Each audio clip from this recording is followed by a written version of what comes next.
Today, we're really getting into the mechanics of the film Vantage Point. It's presented like a thriller, sure, but underneath it's this kind of conceptual puzzle box.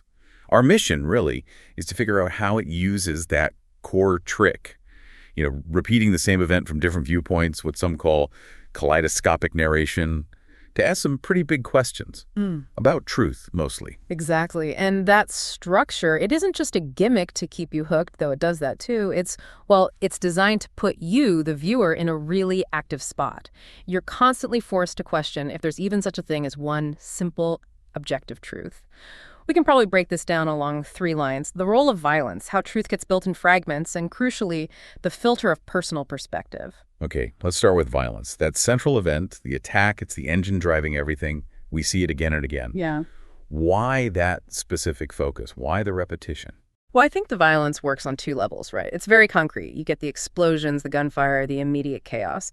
But it's also deeply symbolic. It taps into those anxieties, especially from the 2000s, about terrorism, political stability, how media covers things, the fragility of it all. And what's really interesting is how its meaning shifts drastically. Depends entirely on who's watching. For an agent, it's a professional failure. For someone caught in the crossfire, it's tragedy. For the attackers, it's just a tool, a calculated move to gain power. The human cost is secondary. Okay, so right away that fractures any idea of an objective event. If the meaning changes that much, the film seems to be saying you can't get the full picture, that the camera isn't this neutral eye we sometimes think it is in movies. It's deliberately impossible. That's the whole point. The truth here is built from, these scattered pieces, like a mosaic you have to assemble yourself. And the goal isn't really finding a final, neat answer. It's more about making you aware that truth is a constant reconstruction, always shifting, always full of doubt. So every time you think you've got it figured out from one person's view. Exactly. The next perspective comes along and complicates it, or shows you that what you thought was solid was actually a misunderstanding. But is that fragmentation just because they're missing information? Or is it deeper? Like, are the people themselves bending the truth? Which brings us to that third point, personal point of view. It's definitely the latter. And this is, I think, the core dynamic. Every perspective, the agent, the tourist with the camcorder, the news reporter, it's all filtered through their background, their biases, what they want to see or what they need in that moment. It really drives home that every story, every narrative we get is subjective, always partial. Yeah, I felt that watching it. You're not just watching, you're actively working, analyzing. Yeah.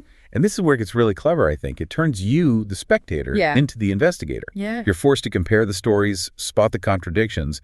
That repetition, it stops feeling like a trick and becomes almost like a teaching tool. Absolutely. It's pedagogical in a way.